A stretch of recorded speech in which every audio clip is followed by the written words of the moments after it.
Imagine that you are deployed to an austere location somewhere in Afghanistan. You are living on a combat outpost and go out on daily patrols. On one of those patrols, you get into an intense firefight. There is constant gunfire being exchanged by both sides. Friendly forces are pinned down and cannot maneuver or retreat. You hear the jet noise of two F-15E Strike Eagle aircraft overhead as they ripple off two GBU-31 bombs. These bombs weigh 2,000 pounds and have a guidance package that makes them extremely accurate. As the bombs impact, you hear a deafening boom followed by complete silence. There is no more gunfire. Friendly forces are allowed to Charlie Mike or continue mission. All of this is made possible by the integration of Tactical Air Control Party members into Army combat operations. My name is James Craddick, and today I will explain who is involved in the TACP and what its two main jobs are. Since most people aren't familiar with what the Tactical Air Control Party is, let's begin by describing who is involved. According to globalsecurity.org, there are three positions within the TACP.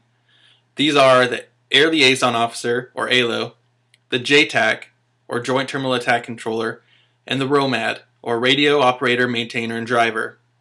The ALO is an officer-only position, and they are in charge of integrating the Tactical Air Control Party into Army echelons at brigade and higher.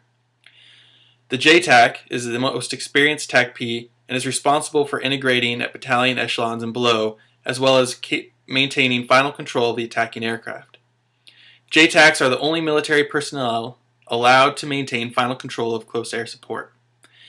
TACP must attend a 4-week course located in Nellis Air Force Base, Las Vegas, or in Germany to become a qualified JTAC.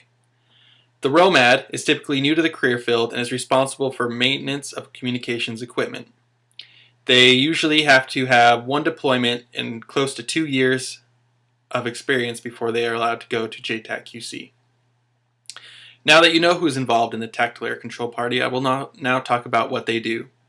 The two main jobs of the TACP are liaison and control.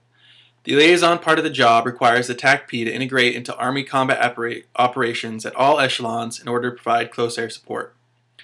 Army operations range all the way from Corps Echelon highest to Company Echelon lowest. Close air support is the use of Air Force combat aircraft in support of Army maneuvers, typically with the release of bombs or the use of guns. The control part of the job requires a certified JTAC to maintain positive control of the airspace and control attacking aircraft on the front lines of the Army. Positive control of the airspace is one of the hardest aspects of being a JTAC because it requires the deconfliction of many different flying platforms, i.e. jets, helicopters, UAVs, etc. During the control of CAS, it is important to maintain awareness of friendly maneuvering forces on the ground. Typically, there's going to be 2 to 3 different elements maneuvering onto an objective area, and it's a JTAC's job to know where all those friendly elements are.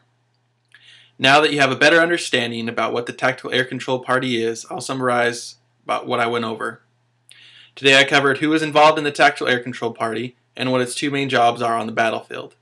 You should now have a better working knowledge of how the Air Force integrates with the Army to contribute to ongoing operations overseas. Thank you for listening.